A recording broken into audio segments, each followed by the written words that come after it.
This is Gary Butterfield. This is Cole Ross. And this is Monster, my podcast. And this is Vulthoom. There's a monster in my podcast. Vulthoom.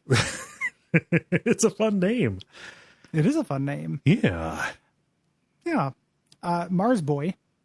Mm-hmm. This is a good Clark Ashton Smith fella. Yeah.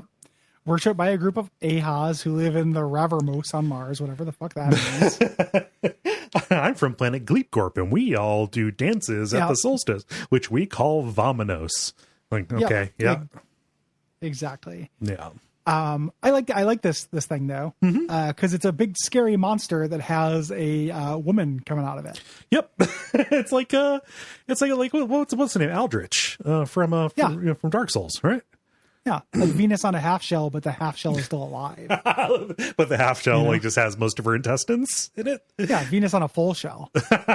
Yeah.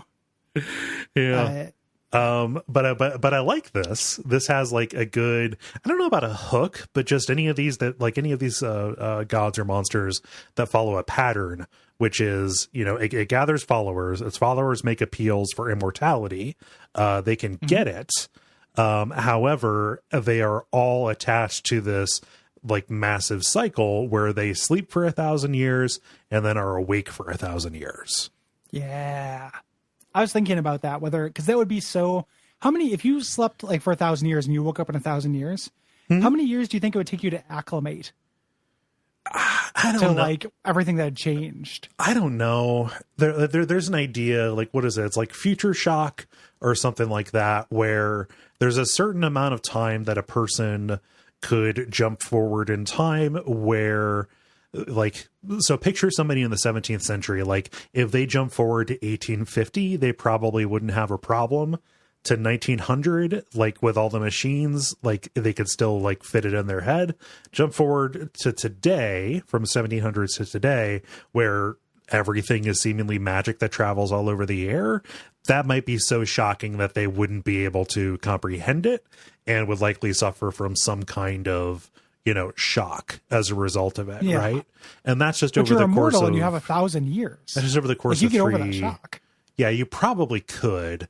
And it wouldn't be your first rodeo every time you woke up, right? Yeah. So like your first 1,000 years, it probably takes you like a decade to get up to speed.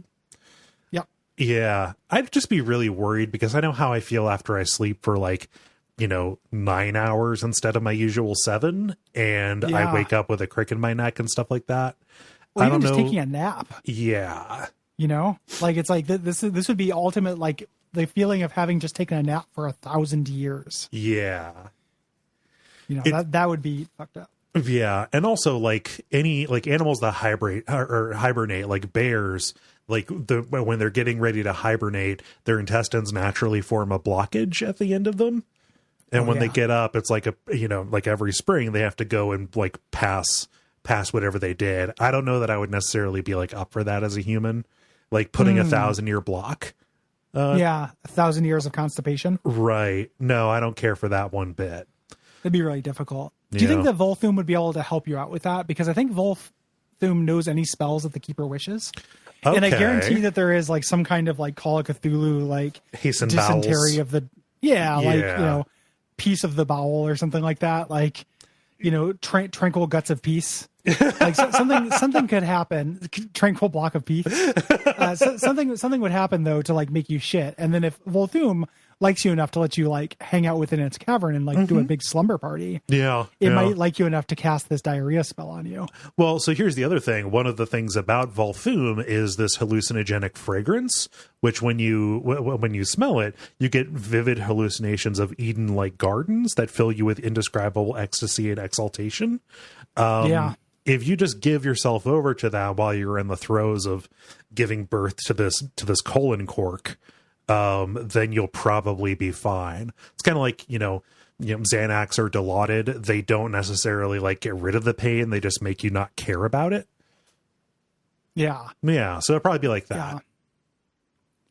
Yeah. I think that like the idea, I mean, I guess you might be hallucinating that you do shit and then actually not doing it, which would be the big problem. Yeah.